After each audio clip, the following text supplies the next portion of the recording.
ಇಂದೇ ಡೌನ್ಲೋಡ್ ಮಾಡಿ ಮತ್ತು ನಿಮ್ಮ ನೆಚ್ಚಿನ ಶೋಗಳನ್ನು ಆನಂದಿಸಿ. ಮೈಸೂರಲ್ಲಿ 2 ಸೈಟ್ ತಗೊಂಡಂತೆ ಸಖತ್ತಾಗಿ ಸಂಪಾದನೆ ಮಾಡ್ತಾ ಇದ್ದಾನೆ.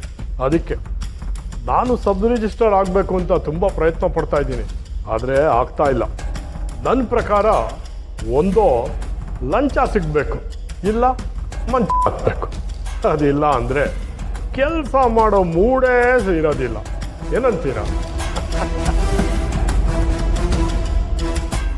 ನಿಮಗೆ ಆಮೇಲೆ ಫೋನ್ ಮಾಡ್ತೀನಿ. ಯಾರು ನೀನು? ಕಸ ಗುಡಿಸೋನಾ? ಅಲ್ಲಿ ನನ್ನ P1 ಇದ್ದಾನೆ, ಅವನನ್ನು ಕೇಳು ಎಲ್ಲಿ ಕ್ಲೀನ್ ಮಾಡಬೇಕು ಅಂತ ಹೇಳ್ತಾನೆ. ಹೋಗು. ಸರ್, ನಾನು ಕಸ ಹೊಡೆಯೋಂಥರನೇ ಕಾಣಿಸ್ತೀನಾ? ಎಂಥ ಬುದ್ಧಿವಂತರು ಸರ್ ನೀವು. ಸರಿಯಾಗಿ ಹೇಳಿದ್ರಿ ಸರ್. ನಾನು ಕಸ ಗುಡ್ಸೋನೆ. ನನಗೆ ಈ ಗಲೀಜ್ ಕಂಡ್ರೆ ಆಯ್ಕಿಲ್ಲ ಸರ್. ಕಂಡ ತಕ್ಷಣ ಗುಡ್ಸಾಕ್ಬಿಡೋಣ ಇಲ್ಲ ಒರ್ಸಾಕ್ಬಿಡೋಣ ಅನ್ಸುತ್ತೆ ಸರ್. ಅದೆಲ್ಲ ನಮ್ಮ P1 ಹತ್ರ ಹೇಳಾಗಯ್ಯ. ಇಲ್ಲೆಲ್ಲ ನಿಂತ್ಕೋಬಾರ್ದು. ಹೋಗು ಹೋಗು, ಆಚೆ ಹೋಗು. ಬರ್ಬಾರ್ದ ಸರ್? ಮತ್ತೆ ಹೊರಗಡೆ ಸಾರ್ವಜನಿಕರ ಆಸ್ತಿ ಅಂತ ಬೋರ್ಡ್ ಹಾಕೋರಲ್ಲ ಸರ್. ಓಹೋ, ಓದಕ್ಕೂ ಬರುತ್ತಾ ನಿನಗೆ? ಅಂದ್ರೆ ನೀನು ಕಸ ಹೊಡೆಯೋಕೆ ಬಂದವನಲ್ಲ. ಯಾಕೆ ಸರ್? ಕಸ ಹೊಡೆಯೋರ್ಗೆ ಯಾರಿಗೂ ಓದಕ್ಕೆ ಬರಬಾರ್ದ?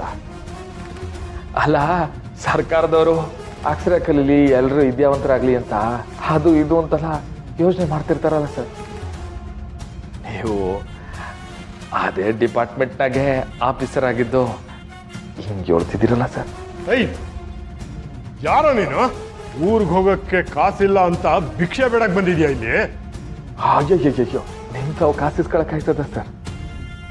ಈಗ ತಾನೇ ಫೋನಲ್ಲಿ ನೀವೇ ಹೇಳ್ತಿದ್ರಲ್ಲ, ಸಿಕ್ಕರೆ ಲಂಚ, ಇಲ್ಲ ಅಂದ್ರೆ ಮಂಚ ಅಂತವ. ಹಿಂಗೇನಿದ್ರು ಕೊಡ್ಬೋದು. ಯಾರೋ ನೀನು? ಅಣ್ಣಯ್ಯ ಸರ್.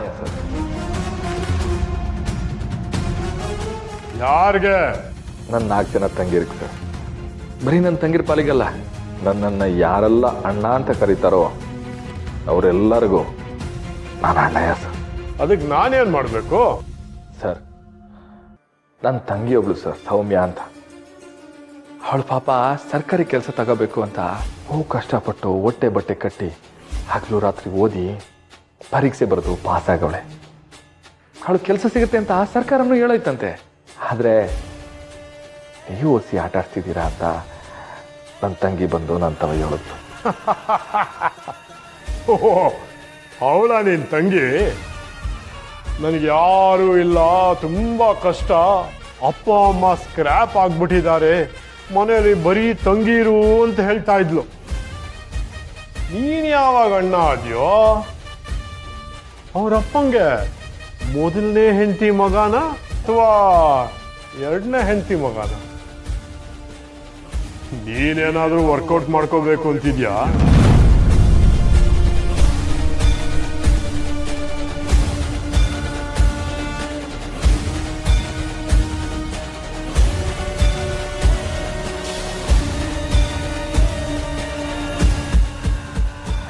ಅಣ್ಣ ತಂಗಿ ಆಗೋದಕ್ಕೆ ಒಂದೇ ಹೊಟ್ಟೆನಾಗೆ ಹುಟ್ಟಬೇಕು ಅಂತಿಲ್ಲ ಸರ್. ಪ್ರೀತಿಯಿಂದ ಬಾಯಿ ತುಂಬ ಅಣ್ಣ ಅಂತ ಕರೆದ್ರೆ ಸಾಕು ಸರ್, ಮನಸ್ಸಲ್ಲಿ ತಂಗಿ ಅನ್ನೋ ಪ್ರೀತಿ ತುಂಬ್ಕೊಂಡ್ಬಿಡ್ತೈತೆ. ಪಾಠ ಎಲ್ಲ ಹೇಳಕ್ ಬರ್ಬೇಡ ಕಣಯ್ಯ. ಅವಳಿಗೆ ಗಿಣಿಗೆ ಹೇಳ್ದಂಗೆ ಹೇಳಿದ್ದೀನಿ. ಅವಳಿಗೆ ಏನು ಬೇಕೋ ಅದನ್ನ ನಾನು ಕೊಡ್ತೀನಿ, ನನಗೇನು ಬೇಕೋ ಅವಳು ಕೊಡ್ತಾ ಇಲ್ಲ. ಅವಳಷ್ಟು ಆಟ ಆಡಿಸ್ಬೇಕಾದ್ರೆ ನಾನು ಆಟ ಆಡ್ಸೋದು ಬೇಡವಾ? ಸರ್, ಒಂದು ಹೆಣ್ಮಗಿ ಬಗ್ಗೆ ಹಿಂಗೆಲ್ಲ ಮಾತಾಡಬೇಡಿ ಸರ್. ಈ ಕುರ್ಚಿ ಮೇಲೆ ಕೂರಕ್ಕೆ, ಈ ಅಧಿಕಾರ ಸಿಗಕ್ಕೆ ಏಟೊಂದು ಜನ ನಿದ್ದೆ ಬಿಡ್ಕೊಂಡು ಓದಿ ಇಲ್ಲಿಗೆ ಬರ್ತಾರೆ. ಈ ಜಾಗಕ್ಕೆ ಅದರದೇ ಆದ ಬೆಲೆ ಐತೆ. ಇಂಥ ಜಾಗದಲ್ಲಿ ಕೂತ್ಕೊಂಡು ಹೊಲ್ಸ್ ಮಾತಾಡಿರ ಸರ್? ಹೊಲ್ಸ? ಈ ಜಗತ್ತು ನಡೀತಾ ಇರೋದೇ ಅದ್ರ ಮೇಲೋ. ಇಷ್ಟು ವಯಸ್ಸಾಗಿದೆ, ನಿನಗೆ ಅರ್ಥ ಆಗಲ್ವಾ? ಸರ್, ನೀವು ಓದಿರೋರು, ತಿಳಿದಿರೋರು, ಅಧಿಕಾರ ಇರೋರು, ದುಡ್ಡಿರೋರು. ಪಾಪ ಸರ್, ಬಡ ಹುಡುಗಿ ಸರ್, ಕಷ್ಟ ಪಡ್ಕೊಂಡು ಕೆಲಸಕ್ಕೋಸ್ಕರ ಬಂದವಳೆ. ಅವ್ರಿಗೆ ನ್ಯಾಯವಾಗಿ ಏನು ಸಿಗಬೇಕು ಅದನ್ನ ಕೇಳ್ತವಳೆ. ಕೊಟ್ಬಿಡಿ ಸರ್, నేను ಕೈ ಕಾಲು ಮುಗಿತೀನಿ, ನಿಮ್ಮ ದಮ್ಮಯ್ಯ ಅಂತೀನಿ. ಅಬ್ಬಬ್ಬಬ್ಬಬ್ಬ, ಅವಳು ಕೆಲಸ ಸಿಕ್ಕಿದ್ರೆ ನಿನಗೇನೋ ಸಿಗುತ್ತೆ. ಅಣ್ಣ ಅನ್ನೋ ಹೆಸರಲ್ಲಿ ಬಂದು ಕೆಲಸ ಕೊಡಿಸಿ ನೀನೇನಾದ್ರೂ ವರ್ಕೌಟ್ ಮಾಡ್ಕೋಬೇಕು ಅಂತಿದ್ಯಾ?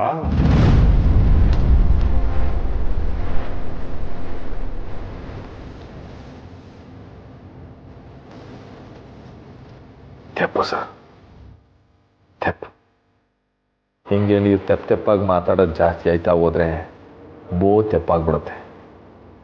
ಆಮ್ಯಾಕೆ ನಿಮಗೆ ತೊಂದರೆ ಆಗ್ಬಿಡುತ್ತೆ ಸರ್. ಏನೋ ತೊಂದ್ರೆನಾ? ಗಂಧ,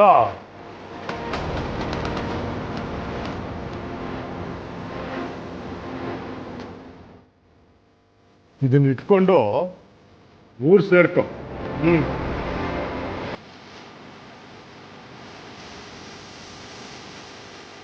ಏ, ಇನ್ನೂ ಹೋಗಿಲ್ವೇನಾ? ನಾನಿವತ್ತು ಒಳ್ಳೆ ಮೂಡಲ್ಲಿದ್ದೀನಿ, ಅದಕ್ಕೆ ಕಾಸು ಕೊಟ್ಟಿದ್ದು. ಸುಮ್ಮನೆ ನನ್ನ ತಲೆ ತಿನ್ಬೇಡ, ಹೋಗಿಲ್ಲಿಂದ. ಒಂದು ಹೆಣ್ಮಗಿ ಜೀವನ ನಿನ್ನ ಕೈನಾಗೈತಿ ಅಂತ ತಲೆ ಬಾಕ್ಸ್ ಮತ್ತೊಂದ್ಸಲ ಕೇಳ್ತೀವಿ. ಅವಳಿಗೆ ಕೊಡ್ಬೇಕಾರದನ್ನ ಕೊಟ್ಬಿಡಿ ಸರ್. ಏಯ್, ಅರ್ಥ ಆಗಲ್ವಾ ನಿನಗೆ? ಅವಳು ಕೆಲಸ ಕೊಡ್ಬೇಕು ಅಂತಂದ್ರೆ ಅವಳನ್ನ ಕರ್ಕೊಂಬಂದು ನನ್ನ ಗೆಸ್ಟ್ ಹೌಸ್ಗೆ ಬಿಡು.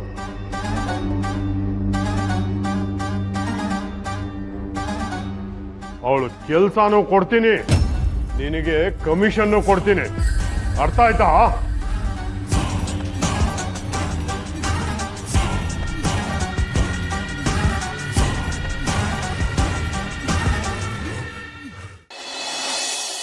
ಏಯ್ ಪೆದ್ದನ ಮಗನೇ, ಹೋಗಿ 4 ಜನ ಗಂಡಳನ್ನ ಕರ್ಕೊಂಬ. ಯಾಕಣ್ಣ? ಜೀಪ್ದು ಬ್ಯಾಟ್ರಿ ಇಳ್ದೋಗೈತಕ್ಕಲ್ಲ, ತಳ್ಳಬೇಕು. ಹೋಗಿ ಕರ್ಕೊಂಬ, ಹೋಗು. ಸರಿ. ನೀವು ನಂದೊರೆ, ಈ ಕೆಲಸ ಎಲ್ಲ ನೀವು ಮಾಡಬಾರ್ದು. ನೀವು ಇಲ್ಲೇ ಇರಿ, ನಾನು ಹೋಗಿ ತಳ್ತೀನಿ.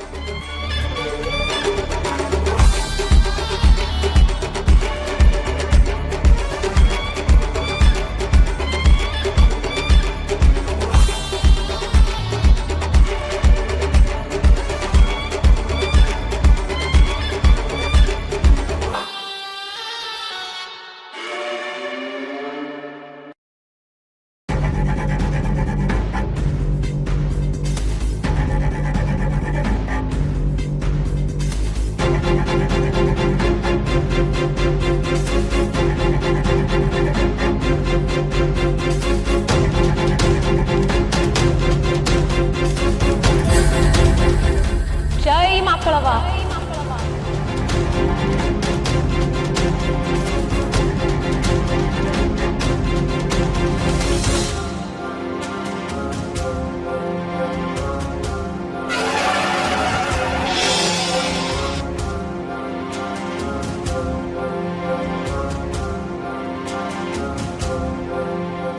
ನಮ್ಮ ಮನೆ ದೀಪ ಅಣ್ಣಯ್ಯ, ನಮ್ಮೊಡಲ ಜೀವ